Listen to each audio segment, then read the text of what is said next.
e vou começar a exposição. Eu vou me guiar por uma apresentação que eu fiz, que a gente vem usando essa apresentação.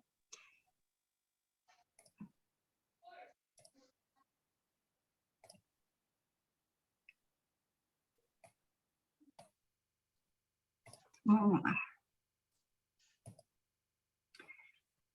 César, está vendo a minha tela?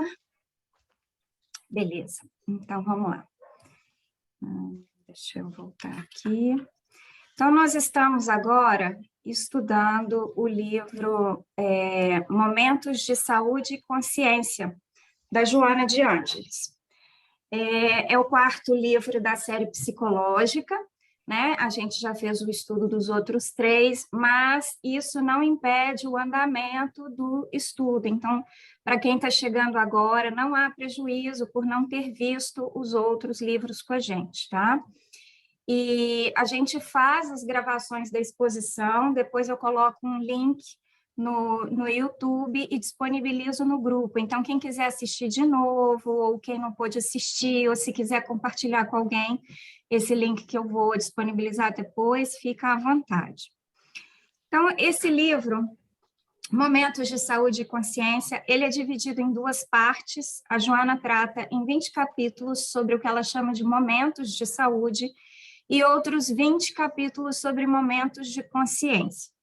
Então, nós já falamos aqui sobre o que vai ser o momento de saúde, mas ele é o norte de cada dia que a gente faz o estudo aqui. Nessa parte, momentos de saúde, nós destacamos essa frase da Joana.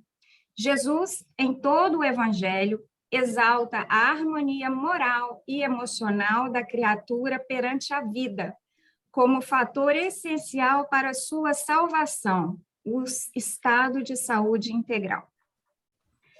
O que nós estamos buscando com um estudo tipo esse aqui, que a gente está fazendo, é o autoconhecimento, é o autodesenvolvimento, né?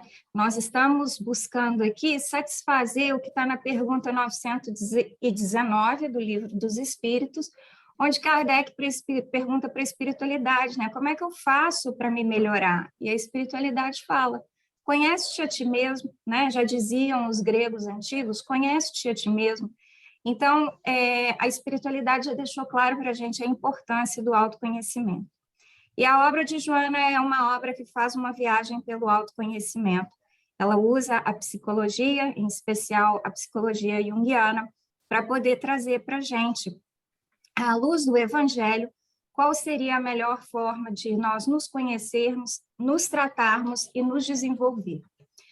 E aí, nessa passagem, Jesus, em todo o Evangelho, exalta a harmonia moral e emocional. Nós já falamos aqui outras vezes, não existem palavras vãs na obra espiritual e no Evangelho. Então, quando ela diz harmonia moral e emocional, não é sinônimo. Ela está falando de 2 coisas diferentes. E nós vamos entender a nossa harmonia moral como a harmonia que a gente tem em face à vida, né? Aos outros, à sociedade, à coletividade. E vamos entender a nossa harmonia emocional como a harmonia que temos em face a nós mesmos. Então, é a questão do nosso equilíbrio, tá? E o que a Joana ensina para a gente na obra dela é que os nossos desequilíbrios morais e emocionais, especialmente, são os grandes responsáveis pelas nossas enfermidades. E ela também nos diz que as enfermidades, elas começam de forma sutil, e à medida que a gente vai aprofundando essa desarmonia, a enfermidade vai ficando também mais profunda no nosso corpo físico, né? Então, o corpo físico nada mais faz do que refletir uma enfermidade que está dentro de nós, moral ou emocionalmente. E aqui ela coloca para a gente que o grande objetivo da nossa existência é a saúde integral. E o que é essa saúde integral? É nós vivermos numa conexão tal com Deus que não há enfermidade. Por quê? Porque não haverá desequilíbrio, porque nós teremos essa harmonia moral, nós teremos a harmonia espiritual, teremos a harmonia emocional, totalmente baseada no Evangelho de Jesus. Então, seguindo aqui, Hoje a gente vai tratar do capítulo número 4, que chama-se Liberação. Todos os capítulos desse livro, a Joana começa com uma mentalização, eu diria assim, que é uma conversa que nós temos, né? Que são palavras dirigidas a cada um de nós, então é como se você estivesse falando para você mesmo. E a gente vai fazer uma reflexão sobre as palavras que ela usa nessa abertura. Nesse tópico, liberação, a Joana começa dizendo assim: a força divina perpassa pela minha mente e meu corpo. Renasci em situação penosa para treinamento da evolução. As pessoas são conforme se comprazem, mas eu sou uma busca perene da harmonia. O mal que me fizeram, tornarei um bem para mim. Não era a intenção deles estigmatizar-me. Sucede que, por seu turno, foram vítimas e não sabiam fazer melhor. Assim, eu os amo e serei livre para conquistar as metas da perfeição. Então, nesse capítulo Liberação, a Joana vai falar de como é importante que nós nos libertemos das nossas condições circunstanciais dessa encarnação. Então, ela começa aqui dizendo para a gente que a força divina atravessa minha mente e meu corpo. Então, naqueles momentos em que a gente fala assim, nossa, não estou dando conta, não dou conta, essa vida está muito difícil, esse problema está muito grave, ela está dizendo para a gente, você dá conta porque existe a força de Deus perpassando a sua mente e o seu corpo. Então, você não está sozinho. Então, tem essa força. Acho que tem é difícil. Então, você não está sozinho. Você tem essa força que perpassa seu corpo e sua mente para te ajudar, né, nessa existência encarnatória que nós estamos. E ela segue dizendo, renasci em situação penosa para treinamento da evolução. Eu já falei isso aqui em outras oportunidades, mas vamos repetir porque é válido. Se você acha que você veio nessa encarnação no planeta Terra para passear na Disney, não, você está enganado. Ninguém vem no planeta Terra para se divertir. A coisa aqui não é legal, não é agradável, a gente vem aqui para desenvolver, e para desenvolver a gente tem que se esforçar. E esse esforço é o que ela chama aqui de situação penosa. Então, a gente vem aqui com dificuldades, a gente vem aqui em situações que não são tão boas quanto são as situações do espírito livre, né? Então, a gente vem aqui preso a um corpo que necessita de oxigênio, a gente vem preso a um corpo que necessita de alimento, que, no meu caso, por exemplo, é um sofrimento fazer atividade física, então, esse corpo precisa de atividade física, eu tenho que botar o corpo para andar, eu tenho que botar o corpo para fazer ginástica. Então, esse corpo, né, nós somos colocados num corpo cheio de necessidades e demandas, nós somos colocados em lares que nos desafiam, porque nós temos que lidar diariamente, né, com espíritos que muitas vezes não são espíritos afins, ou são espíritos com os quais a gente tem alguma coisa a ser alinhada. Então, é uma existência, a gente não tem toda a condição material que gostaria, a gente vem cheio de dificuldades, de percalços nessa existência. E ela chama isso de uma situação penosa. Então, por melhor que seja a nossa existência carnal, né? E quem me conhece sabe que eu sou uma otimista, eu olho a existência e acho que, nossa, graças a Deus, essa existência é maravilhosa. Quando a gente compara essa existência com a existência de um espírito livre que se movimenta sem precisar, né, de transporte, que não necessita de alimento físico, que consegue se comunicar pelo pensamento, né, que se banha de amor, que não está preso ao tempo, que não está preso à geografia, a gente vê realmente que a situação do encarnado é uma situação penosa. Mas ela fala, essa situação penosa que a gente está aqui, ela é um treinamento para a nossa evolução.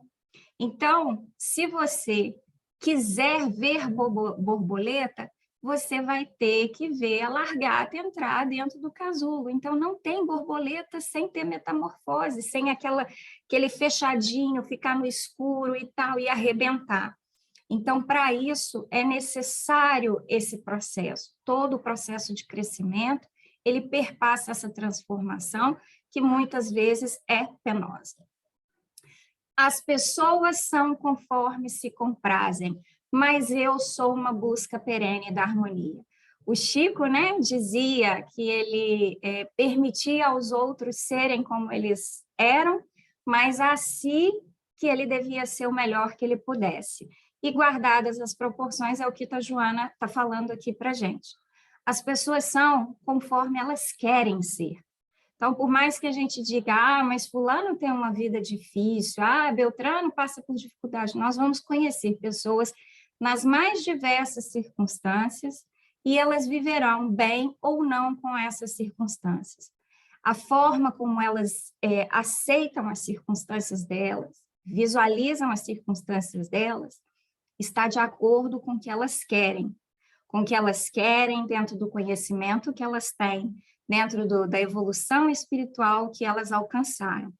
E isso é algo com que a gente tem que fazer as pazes. Eu não posso querer que o meu ente querido, que o meu amigo, que o meu parente veja ou se comporte diante das circunstâncias de uma forma diferente, porque ele vai se comportar da forma como ele quer. Mas eu que estou aqui, né, nesse processo de autoconhecimento, preciso colocar dentro de mim que eu estou na busca eterna pela minha harmonia. Então, eu estou aqui o tempo todo tentando me melhorar, o tempo todo vigiando os meus pensamentos, o tempo todo me educando para a prece, o tempo todo buscando oportunidades de ser um pouquinho melhor. Então, o outro, a gente vai deixar lá na caixinha do outro, tá? Isso é algo que a gente aprende aqui nos nossos trabalhos, com nossos estudos aqui com a Joana, que aqui não é o lugar que normalmente a gente vai, escuta as coisas e fala assim, nossa, fulano precisava ouvir isso. Aqui ninguém está dizendo para fulano. Aquilo que está sendo falado aqui é para cada um de nós ouvirmos. Então, quando você estiver aqui, esquece o outro, deixa o outro na caixinha dele e se coloque na sua caixinha. É a sua hora de você se cuidar, de você ouvir o que está sendo dito aqui, para ver o que você pode agregar disso aqui. E ela segue dizendo, o mal que me fizeram, tornarei um bem para mim. Então, quando alguém faz alguma coisa, nós temos a opção de revidar, né, ou ficar ali remoendo aquela amargura, ou nós temos a opção de tornar aquilo ali um bem, né, uma oportunidade.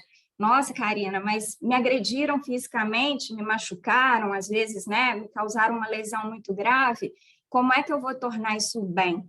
Você vai se tornar testemunha viva do amor de Deus. Você vai aprender a desenvolver o perdão, você vai continuar sorrindo apesar da limitação. Então, existem várias formas, e o Evangelho é o nosso manual de como transformar o mal que nos fazem em bem. Não era a intenção deles estigmatizar-me. No estudo passado, quando nós estudamos o livro Plenitude, um dos exercícios que Joana propõe para a gente no processo de cura, de autocura, é que nós nos coloquemos no lugar daquele que nos agride, né? Daquele que nos causa dor. Então, vamos aqui nos colocar no lugar de um bandido, né? Como a gente diz, de um assassino frio, né? E aí você se coloca no lugar dele. Nós não estamos aqui indo para aquela parte apelativa de, ele cresceu em circunstâncias pobres, ele foi abusado e tal. Não, o que a gente vai colocar aqui é o seguinte, dentro daquele universo no qual ele foi concebido, no ambiente no qual ele cresceu, com as condições que ele tinha, ele agiu daquela forma, porque ele não teve amor o suficiente. Então, eu tenho que me colocar no lugar dessa pessoa para enxergá-la como alguém que está enfermo. Então, ela coloca aqui, não era a intenção dele estigmatizar-me, ou seja, não era a intenção daquela pessoa me machucar, mas ela não conhece outra linguagem, ela não aprendeu o amor. Sucede que, por seu turno, foram vítimas e não sabiam fazer melhor, né? Então, aqui a gente volta a dizer sobre essa questão da gente conseguir dar aquilo que a gente conhece. Quem não conheceu o amor, quem não conheceu o perdão, vai ter dificuldade de se comportar dessa forma, mas isso se aprende. Assim, eu os amo e serei livre para conquistar as metas da perfeição. Isso aqui é o resumo da liberação, gente, quando ela diz isso. Se você tem aqui um agressor e você se apega àquela agressão, você está refém, você está preso. Então, para você se libertar, para você seguir crescendo, você precisa amar essa pessoa, amar e perdoar. Ó, passei adiante e vamos seguir. Você precisa liberar o seu caminho para você seguir rumo à perfeição.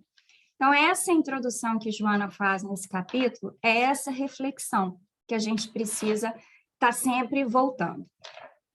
Ela fala que o que nos adoece é uma desorganização energética, e nós já estudamos isso, uma desorganização energética é o que nos adoece. E essa desorganização energética, ela decorre do quê? De uma carga mental negativa.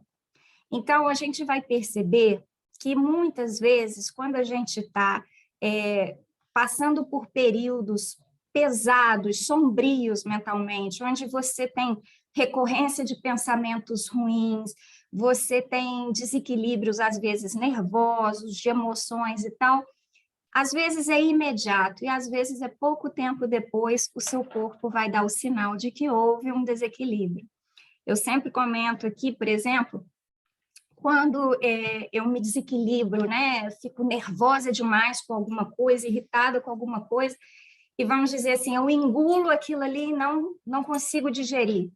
Vem aquela dor no estômago, aquela indigestão, às vezes estoura alguma feridinha na boca. Por quê? Porque o corpo vai dizer, olha, teve um desequilíbrio, e esse desequilíbrio não foi legal. Então, por isso que é importante a gente vigiar o nosso pensamento. Então, quando a gente começa a se preocupar demais com algo, e aí começa a ficar cogitando aquelas situações, ai, porque eu não posso fazer isso, porque se eu fizer isso vai acontecer aquilo, e aí você vai fazendo cenários na sua mente que vão alimentar essa carga mental negativa. A carga mental negativa vai causar o desequilíbrio na nossa psicosfera, no nosso campo magnético, e isso vai abrir a oportunidade para que as doenças cheguem, vai baixar a nossa imunidade. Então, ela fala ali, ó, recordações desagradáveis, pensamentos perturbadores, ideias viciosas, frases deprimentes de ontem. Ela fala que isso aqui é o que nos adoece. Então, quantas vezes alguém diz alguma coisa para a gente não fala nada ali na hora, mas depois, mentalmente, a gente se imagina batendo boca com a pessoa, e eu vou dizer isso, e eu estou com aquilo engasgado, e ela precisa ouvir aquilo. E aí você vai alimentando aquilo. A gente, às vezes, pensa assim, isso é uma coisa tão inocente, né? Eu estou ali botando para fora, né? Fazendo uma catarse na minha cabeça, na minha imaginação. Não, você está alimentando um pensamento negativo, você está causando desordem na sua psicosfera. Então, veio aquele pensamento negativo porque a pessoa falou aquilo e tal, você fala assim, essa pessoa tem tanta dor, essa pessoa está tão, né? Deixa ela para lá, vamos mandar aqui uma luz para ela, está perdoada, e pronto. Se liberta desse pensamento. A gente já trabalhou, inclusive, de uma forma muito emocionante aqui no grupo, sobre as recordações, e vimos a importância, o poder transformador de uma boa recordação. Eu desafio, né, todos nós aqui, sempre, a fazer uma retrospectiva das nossas vidas, da nossa dessa existência aqui. E a gente vai ver que os nossos momentos de alegria, as nossas recordações boas, elas são muito maiores em número do que as ruins, só que a gente tende a se apegar à recordação ruim. Então, a gente lembra, assim, com muito mais frequência, daquele susto que a gente passou porque o filho correu na frente de um carro, ou porque o filho adoeceu e ficou hospitalizado, ou porque... Mas pouco tempo a gente dedica a parar e meditar sobre a alegria que foi o dia que essa criança nasceu, ou quando ela falou a primeira palavra. A gente lembra, não estou dizendo que não lembra, mas quanto tempo você dedica da sua vida em parar e reviver as emoções desse dia que foi tão feliz? Porque a gente se dedica muito a parar e reviver as emoções de um momento que foi ruim. Você reconta a história para alguém e você até revive. Você fala, não, porque eu cheguei e falou, você chega a se alterar. Então, para de recontar essa história. Vamos contar aquela história daquele dia maravilhoso que você ficou sabendo que tinha conseguido aquele emprego que você precisava. Ou então, aquele dia maravilhoso que o netinho nasceu, né? Então, aquele dia lindo que o filho deu o primeiro passo. Ou que você aprendeu uma coisa nova. Vive aquela emoção, aquele momento, sente o cheiro novamente, lembra das vozes das pessoas, e se a memória não estiver ajudando muito, vai lá, pega a fotografia, né? A gente ainda tem aqui, a maioria do pessoal que está nesse grupo aqui ainda é da época da fotografia, então, fotografia impressa, tá? Então, assim, pega lá, vai lá, olha na fotografia, lembra daquele momento. Eu lembro do meu filho espelhado no refletor da sala de parto. E não tem como, o sorriso vem no meu rosto nessa hora, porque foi uma emoção muito grande. Então, para que eu vou ficar aqui revivendo algum momento ruim, aquela fechada que eu tomei no carro, aquela pessoa que foi grosseira comigo na padaria? Não, eu vou sair dali e vou logo lembrar, gente, aquele neném naquele refletor, que coisa mais linda. Ou então eu vou lembrar da minha filha me dando um abraço do nada e dizendo, mãe, eu te amo. Então é isso que ela está falando. Larga essas recordações desagradáveis, esses pensamentos perturbadores. O que são pensamentos perturbadores? São aqueles pensamentos que tiram você da sua calma, da sua paz, que te perturbam mesmo, que te incomodam. E a gente gosta e a gente sabe quais são esses pensamentos. Então, quando a gente quer, a gente perde a noite de sono preocupado com dinheiro, preocupado com filho, preocupado com trabalho. Mas, olha, entre a meia-noite e as 7 da manhã, tem alguma coisa que você pode fazer para mudar essa situação? Não. Então, não é hora de você deixar esse pensamento te perturbar. Não é hora de você deixar ele roubar a sua paz. Então, você vai entregar o pensamento para Deus, para a espiritualidade, e vai manter a sua paz. A gente vai ver que isso aqui é uma posição histórica. Ideias viciosas e frases deprimentes do ontem. Nesses 2 capítulos, a Joana traz para a gente a importância dos nossos ancestrais. Ela usa no livro dela a palavra atávico para falar dos ancestrais. Então, o que ela está dizendo aqui para a gente sobre essas frases deprimentes do ontem, ela está falando das nossas criações. Mais uma vez, voltando lá naquela introdução, vamos sempre partir do pressuposto de que os nossos pais, ausentes ou presentes, eles fizeram o melhor que eles podiam dentro das circunstâncias deles. E trabalharam com as ferramentas que eles tinham. Então, aqueles de nós que, às vezes, veio de uma origem de muita dificuldade, escutava os pais dizerem assim, a gente tem que sofrer para ganhar dinheiro, escutava que moça não se comporta assim, ou assado, que rapaz não faz isso, que a gente não fala assim, criando na gente limitações. E, às vezes, essas limitações não ficavam só nessa frase impessoal. às vezes era direcionado para a gente, às vezes era direcionado para você, aquela frase que dizia que você não era bom bastante, ou que dizia que você não ia dar conta. O que a gente precisa é não se apegar nessa frase do ontem. Essa frase do ontem, ela não determina quem eu sou. E Joana deixa isso muito claro nesse texto sobre liberação. Ela fala para pararmos de queixar, de ressentir. E aqui ela está falando do ressentimento ruim, porque se você quiser ressentir o que é bom, pode ressentir, que isso vai criar uma explosão de neurotransmissores do bem-estar no seu organismo. Então, ressente sim o dia que o filho nasceu, ressente aquele eu te amo que você recebeu no nada, ressente essas coisas lindas, o que você sentiu, a emoção que você sentiu quando você escutou uma música, mas não ressinta o que é ruim, não viva novamente esse sentimento. E essa chave aqui do ressentimento, desculpem, e o ressentimento é a chave para a gente entender se já perdoamos alguma coisa.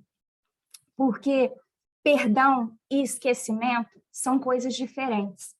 É importante que a gente entenda que esquecimento está na esfera do corpo físico. O esquecimento é um processo que acontece no cérebro. Então, esse realmente a gente não tem um controle sobre ele. É o nosso cérebro que vai organizar ali para a gente esquecer ou não aquela memória. Mas o perdão é como você se sente sobre aquela memória. Então, se você não tem muita certeza se você perdoou ou não uma determinada situação, tente contá-la novamente e veja como você se sente. Se você sentir que aquilo foi um evento distante, que aconteceu e tal, muito provavelmente o perdão já aconteceu. Porque quando o perdão não acontece, você vai sentir aquela tristeza, aquela decepção, aqueles sentimentos, eles vão voltar. E isso é um sinal de que o perdão não aconteceu. Ela fala para tomarmos cuidado com a ira, com a depreciação de si. Mais uma vez, esse grupo aqui é um grupo de autoconhecimento. E nós já vimos que no autoconhecimento nós temos que trabalhar o quê? O autoamor, o autocarinho.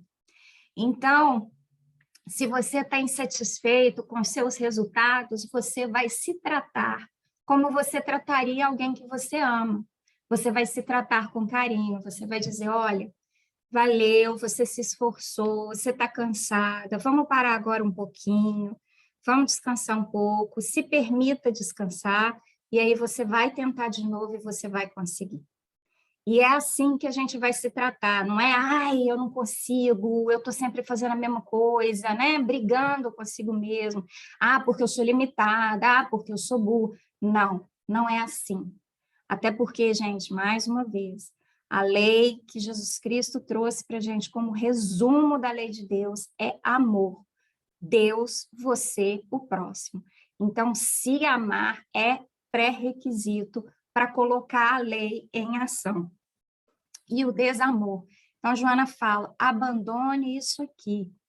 Então, vamos abandonar isso, porque isso que causa a desordem no seu organismo, a desorganização na sua estrutura energética, permitindo que a sua imunidade baixe e que as doenças venham.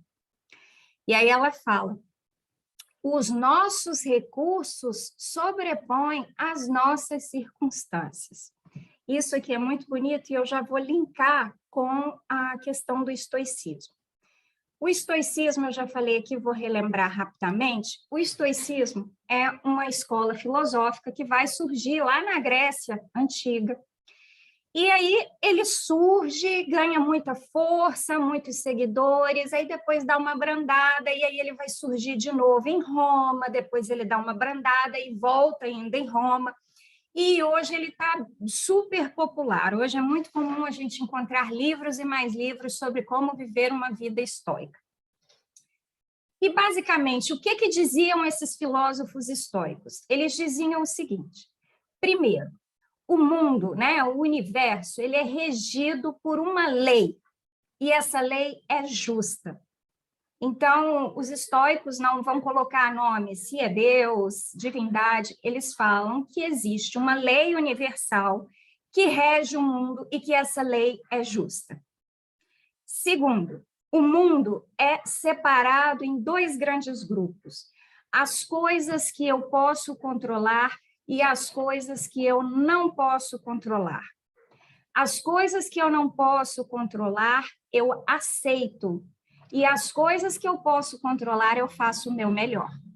Então, por exemplo, os estoicos, eles tinham por hábito fazer como se fosse uma mentalização, uma meditação sobre a morte. Chama-se memento mori. Eles faziam uma meditação sobre a morte. Eles ficavam pensando ali, morte é um negócio sofrido, pode ser doído, do outro lado é preto. Não. O que eles pensavam era o seguinte, a morte é um evento natural.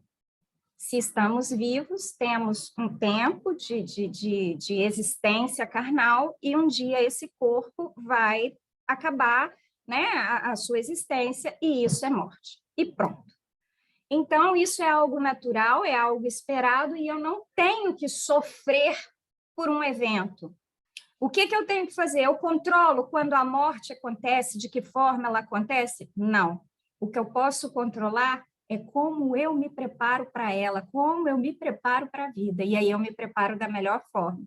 E o que eles faziam? Como que os estoicos se preparavam para a morte? Eles se preparavam da seguinte forma. Hoje à noite, quando eu for dormir, se eu não acordar mais, eu estou pronta para morrer? Eu perdoei todo mundo que eu tinha que perdoar, eu deixei todos aqueles que eu amava preparados e sabendo o tanto que eles eram amados. Eu tenho alguma pendência para resolver? Não vamos pensar em pendência material, não, gente. Isso aí é desafio de quem fica, né? Vamos colocar assim, pendência material, problema de quem está aqui. Mas a minha vida, porque uma das coisas que é muito comum a espiritualidade comentar é o quanto de lamentação eles escutam nos corredores de hospitais, das pessoas que estão no leito de morte e pensando, eu queria ter dito, eu queria ter feito. Se preparar para a morte é não precisar dizer isso. É hoje, quando eu for descansar, se for o meu momento de partir, todos aqueles que eu amo sabem que eu os amei intensamente nessa existência e não tenho desafeto nenhum, pedi desculpas para todo mundo que eu tinha que pedir desculpa, perdoei todo mundo que eu tinha que perdoar, então está tudo certo, eu estou pronta. Eu vivi o máximo, eu fiz o melhor que eu podia, dentro das circunstâncias e instrumentos que eu tinha. Então, pronto. É assim que os estoicos vivem. Então, o que a Joana traz para a gente do estoicismo aqui é essa sabedoria de você nasceu num lar que tem aquele parente, irmão, cunhado, pai, mãe, filho, que é problemático? Sim, nasci. Tem como você mudar isso? Não, não tem. Ele é meu parente, veio comigo. Então, a gente tem um plano encarnatório aqui que, de alguma forma, está ligado. Então, você vai fazer o melhor disso. Por quê? Porque não vai adiantar nada você ficar assim, mas eu nasci numa família que não me deu essa condição, porque minha mãe não fez isso, porque meu parente... O estoicismo não faz isso, gente. Por que eles não fazem isso? Porque não adianta reclamar, brigar com as circunstâncias, não faz com que elas mudem. Então, o melhor que eu tenho a fazer é aceitar a circunstância e ver qual é a melhor forma que eu tenho de agir sobre essa circunstância. E aqui vem uma historinha que muita gente conhece, eu já contei antes. Tinha uma moça que se casou e ela e o marido foram morar, a sogra foi morar com eles. E ela, mas a sogra ali, ela, não aguento minha sogra é terrível, ela se bicava com a sogra o tempo todo. E aí, um dia, ela perdeu a cabeça e foi atrás de uma curandeira dessas aí, da cidade, e falou assim, olha, mas a minha sogra, a gente tem um problema muito sério, e eu queria um remedinho para ficar livre da minha sogra. É isso. E aí, a mulher deu para ela um vidrinho e falou assim, olha, todo dia você vai botar 2 gotinhas disso aqui no café dela. Todo dia você faz o café da manhã dela e tal, bonitinho, e bota 2 gotinhas desse remédio. Só que ele vai demorar um tempinho para fazer efeito, Enquanto ele não faz efeito, você tem que tratar ela muito bem para não levantar a suspeita de ninguém. E aí, a moça, feliz da vida, com seu veneninho ali debaixo do braço, foi embora para casa. Todo dia de manhã ela acordava, sogrinha querida, olha aqui o café, e 2 gotinhas, e servia a sogra. E aí passeava com a sogra, ia no supermercado com a sogra, e quando a sogra irritava ela, ela respirava fundo e pensava, ai, ninguém pode perceber, deixa... Não, tá tudo bem e tal. Só que ela foi fazendo isso todos os dias e isso foi causando uma mudança dentro dela. Até que um dia ela saiu desesperada atrás da curandeira, pedindo, pelo amor de Deus, me dá um antídoto, porque eu não quero perder minha sogra, eu a amo muito. E aí a feiticeira disse, né? A feiticeira, a curandeira disse para ela que não era, que aquilo era água. Então, isso aqui foi só um exercício para que ela mudasse o comportamento dela. Então, se você mudar o seu comportamento com a sua circunstância, com o seu desafeto, né, com o seu problema, você vai ver que ele vai ficar menor até que ele deixe de existir. Então, se um exemplo bobo, né, que é muito comum. Na adolescência, eu e meu cabelo tínhamos um grave problema, porque eu não gostava, né, de cabelo cacheado. E fiquei a adolescência inteira brigando com o cabelo cacheado. E estico o cabelo, e ferro no cabelo, estico o cabelo. Gente, o cabelo se transformou liso? Não. Só que um dia eu aceitei. E isso me deu a liberdade que eu não tinha. Então, existem circunstâncias que você tem que aprender a amar para você viver bem com elas. E aí, quando você faz isso, ó, elas ficam pequenininhas, e aí ele deixa de ser importante. Então, é isso que a Joana quer nos ensinar com o estoicismo. Vamos aprender o verdadeiro dar murro em ponta de faca. Não ajuda você a ficar brigando com as circunstâncias. Elas não vão mudar. Você muda, mas as circunstâncias não.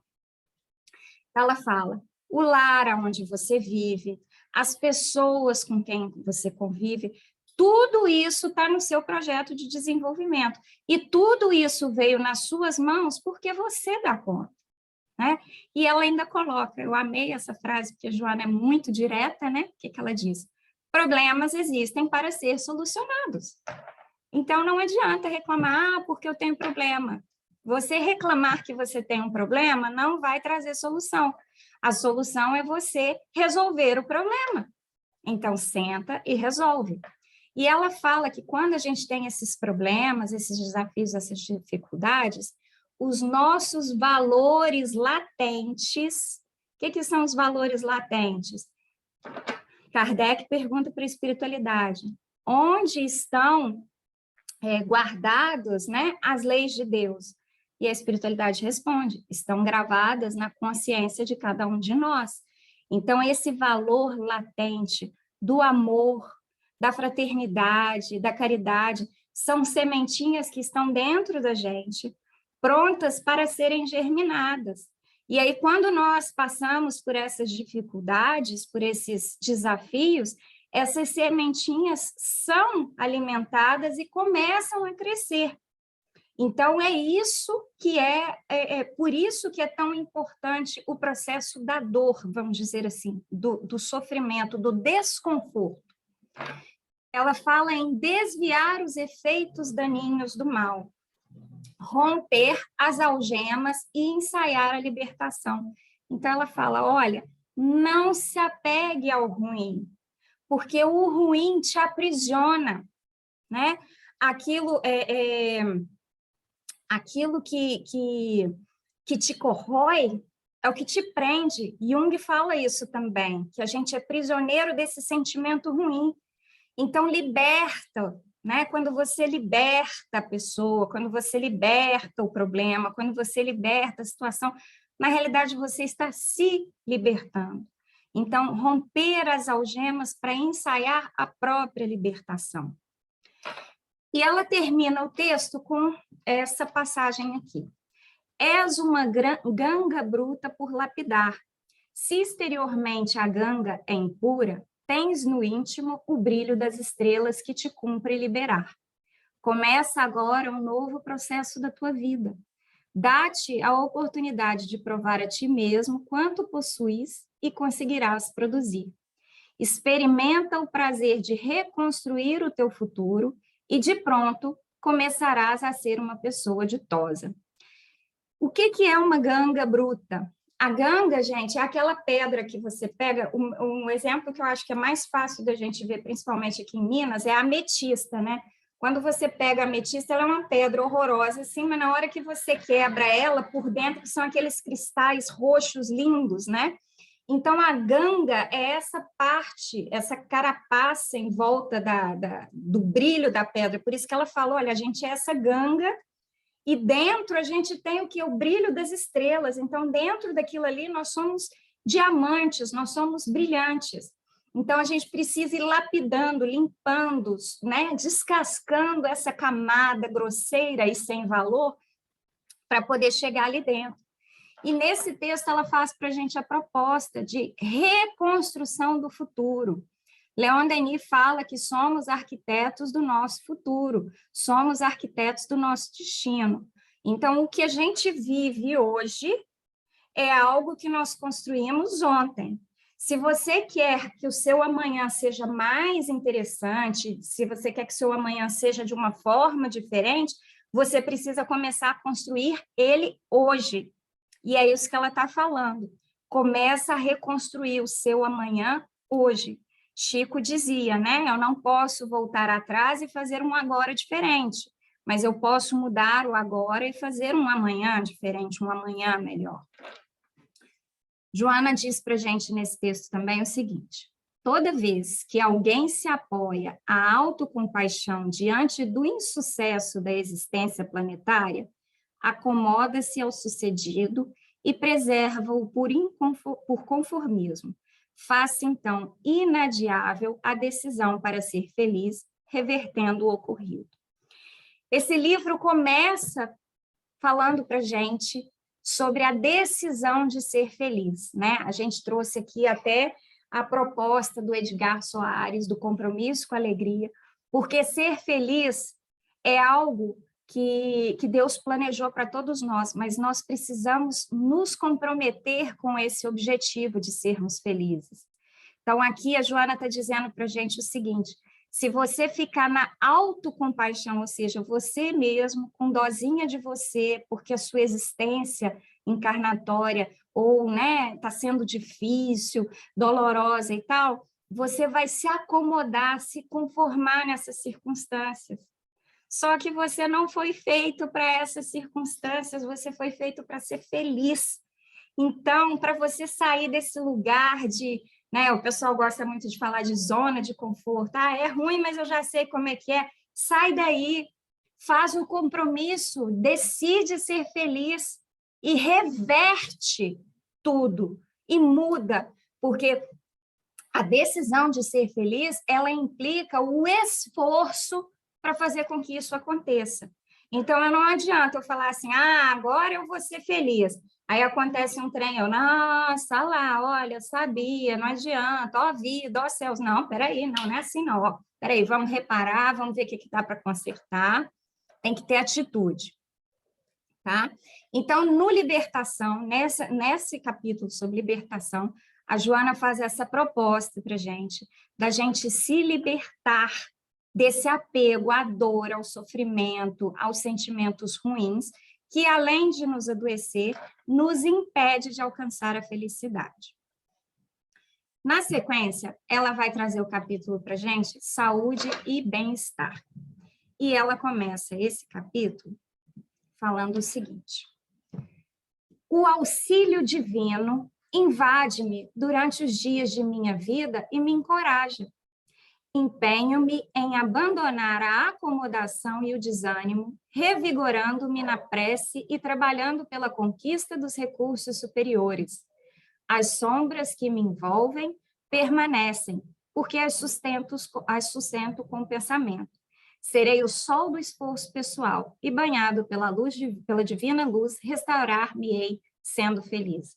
Gente, alguém precisa ouvir melhor do que o auxílio divino invade-me durante os dias de minha vida e me encoraja? O que está escrito aqui?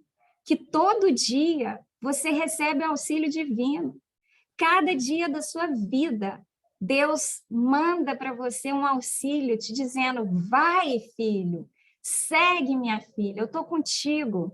Auxílio divino te invade todos os dias da tua vida, te encorajando, te impulsionando a seguir em frente, a fazer melhor, a fazer o bem, a continuar o teu projeto de desenvolvimento. E aí ela fala, já que eu recebo esse auxílio divino, eu vou me empenhar em sair daquela condição que eu falei, aquela condição de ficar, mas eu sou tão coitadinha, mas eu tenho uma encarnação tão difícil, com tantos problemas, com tantas limitações. Vamos sair desse lugar e vamos nos fortificar. E como que eu vou me fortificar? Na prece e no trabalho pela conquista dos recursos superiores. Essa reunião que acontece aqui às segundas-feiras, como tantas outras reuniões de estudos, né, da obra espírita, são trabalho pela conquista de recursos superiores, são nós em busca de ajuda nas obras que a espiritualidade traz. Então, quando eu vou, né, numa obra da espiritualidade para entender como que eu posso melhorar, como que Deus me ajuda, quando eu vou lá no livro dos Espíritos para entender como que a espiritualidade age e tudo, eu estou angariando recursos para me sentir mais forte, para me sentir mais capacitada. E eu não posso esquecer que eu busco revigorar. Revigorar é ganhar força de novo, é ficar forte de novo. Aonde? Na prece. E o que o Livro dos Espíritos fala para a gente sobre a prece? Ele fala que a prece é uma comunicação íntima entre nós e Deus, que ela tem 3 etapas, e aqui essas 3 etapas não existe uma ordem, mas elas têm 3 etapas. Uma etapa de louvor, onde você reconhece que Ele é Deus e você é Ele é o Criador e você é a criatura.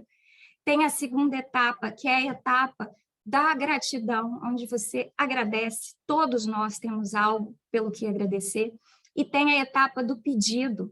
A etapa do pedido é importante, e muitas vezes a gente dispensa essa etapa dizendo assim, não, mas tem gente que precisa muito mais do que eu. Já falei, nenhum de nós é tão rico que não tenha nada para pedir. E quando eu peço a Deus, eu estou me colocando na minha posição de humilde. Mas ele sabe tudo que eu preciso, sabe, mas ele quer ouvir. O meu pai, a minha mãe sabem que eu os amo, mas eles gostam de ouvir um pai, eu te amo, mãe, eu te amo. Então, eles gostam de ouvir, Deus também gosta de ouvir. Então, a nossa prece, ela tem que ser composta da louvação, do agradecimento e do pedido. E isso pode acontecer a qualquer momento, de qualquer forma, através de quaisquer palavras. Eu sempre lembro aqui que a Dolores me contou, certa vez que São Benedito orava assim, chegava no altar e dizia, Senhor, Benedito está aqui. Era a forma que ele tinha de louvar, pedir e agradecer, né? Então, cada um de nós deve encontrar essa fórmula e entrar em comunicação com Deus. E, gente, não tem hora para fazer prece. Não é na hora que acorda, não é na hora que vai dormir. A prece é conversação, é comunicação. A gente comunica, a gente conversa com quem a gente ama o dia inteiro, o tempo todo, todos os dias. Deixa eu só ver aqui a hora. Susan, 5 minutinhos eu vou encerrar aqui e abro para questionamentos, certo? Então, seguindo aqui rapidinho, que esse capítulo ele é bem conciso, ela fala para a gente da importância do planejamento para termos qualidade nos resultados.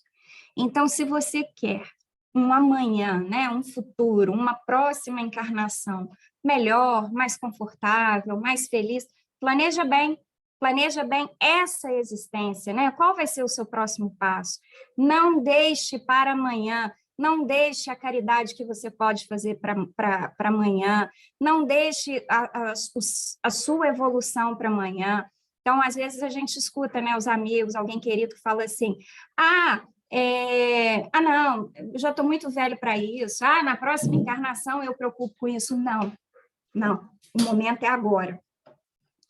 E aí ela fala sobre a importância desse planejamento e fala que todas as vezes que a gente faz um planejamento, a gente vai ter que, ao longo da execução do planejado, fazer ajustes na rota.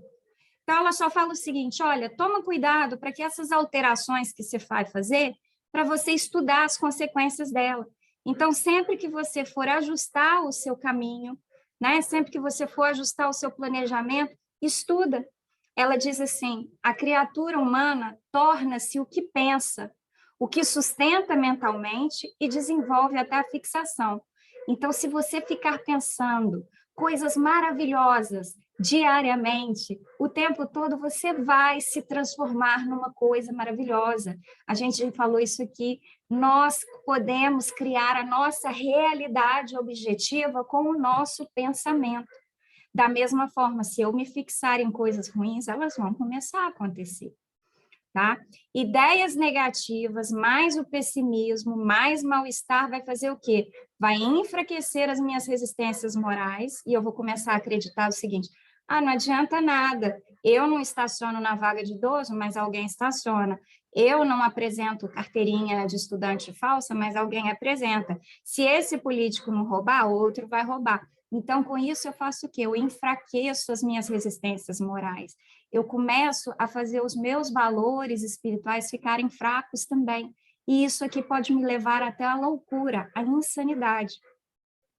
Então, ela fala, as provações são inevitáveis, mas elas podem ser suavizadas. E como é que eu suavizo uma provação? Porque provação é aquela dificuldade pela qual eu preciso passar para contribuir para a minha evolução.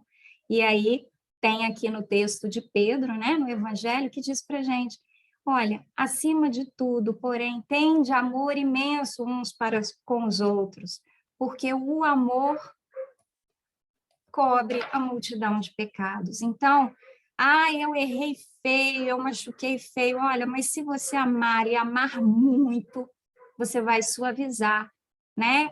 A forma como você vai colher o produto desse seu comportamento.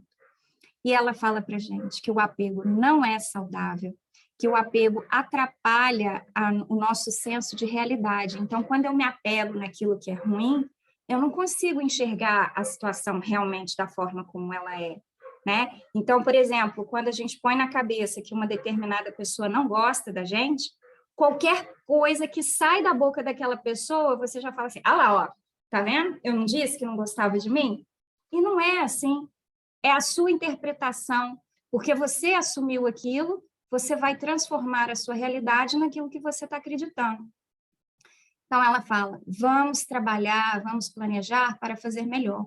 Não basta pedir a Deus ajuda, tem que fazer sua parte. Se você não fizer, não vai conseguir nada. Né? E aí ela conta o caso do sujeito que estava lá rezando, ai, Senhor, tira meu carro do atoleiro, Senhor, tira meu carro do atoleiro. E aí o sábio passou com um discípulo dele e não fez nada. Aí mais lá na frente tinha um sujeito assim, mas o meu carro entrou nesse atoleiro e está me atrasando, que tristeza, eu estou aqui empurrando o carro, tentando tirar o carro. O sábio foi lá e ajudou a tirar o carro. E o discípulo ficou assim, mas como assim? Aquele outro lá que estava pedindo a Deus e tal, a gente não fez nada, e esse aqui que estava xingando, todo nervoso, a gente ajudou? Ele falou assim, porque esse que estava aqui xingando, ele realmente estava se esforçando para tirar o carro do lugar. Então, vamos pegar o melhor dos dois mundos, vamos pedir a ajuda de Deus e vamos sair do lugar? É essa a proposta com a qual a gente encerra esse estudo de hoje. O melhor dos dois mundos, sem reclamar e pensando corretamente, te disponhas a retirar do pau o carro da tua existência, a fim de seguir feliz adiante com saúde e bem-estar. Então, sem reclamar, agradecendo a Deus, vamos tirar os nossos carrinhos do atoleiro, tá? E vamos seguir adiante. Essa é a nossa mensagenzinha de hoje. Deixa eu desligar a gravação e abrir para os comentários.